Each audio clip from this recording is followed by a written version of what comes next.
Hey everyone, just a little bit of a hobby update. As you can see here, I've got some 28 millimeter terrain on the go. This is what I've been working on for the month of July. We've got a game of Napoleonics on Saturday, today being Thursday, and we won't be able to play at Scott's because he's deployed overseas. So we're going to a different guy's house, going to Chris Caron's, and we're going to play some, him and I are going to play French versus Rob and Mark playing British and German allies with KGL, King's German Legion, and some Black Brunswickers. But the one thing we did need was some terrain. So I'd been meaning to put together these really awesome MDF buildings. These are not by Foreground or Sarissa.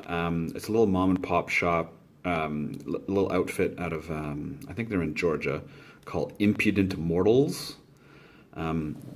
This wooden building right here that I'm showing here was $20 American. This one here was $25 American. Picked up at Cold Wars. Yeah, it was Cold Wars in Lancaster, Pennsylvania. They had a lot of 15 mil stuff as well that was really good pricing. For example, a set of, I think it's 6 Quonset huts for $10, a bunch of guard towers. There's big factories.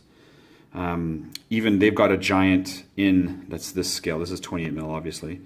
It was, I think it was $95, but I mean it was massive. It was probably 3 or 4 stories tall. Supplemented with that is I've got my barricades here, and the the barricaded wagon, which we'll probably use as an objective. This is from my Battle of Rorke's Drift box set that I got again at the con, but I finally painted up. And the stone walls are also from that same set. There's enough room. That's just some skirmishing bases. I'll just show you I really dig the detail, and this is all one piece. The wagon full of sandbags and whatnot. And then these are just, I think they're called biscuit boxes. I guess for the Rorke's Drift, it was well supplied with, boxes of stores and whatnot for the armies coming in. So they, with a bit of advanced knowledge from the Battle of Isandlwana, they knew something was up. So they were able to make barricades with grain bags and biscuit boxes. So these look pretty cool. I mean, the French would have used them too if they could. And I've also got this. I've got way more of these than this. These are bocage. It's supposed to be 15 millimeter bocage hedgerow. Picked up years ago at Historicon. But check it out. It's perfect hedging for 28 millimeter dudes. There's even like open areas here. Some areas have you can see there twisted wire trees. So it looks pretty good. So all in all, for this stuff here, I've got, I think, 8 or 10 feet of it. So long as we get a table for Saturday, we'll be good to go, I think.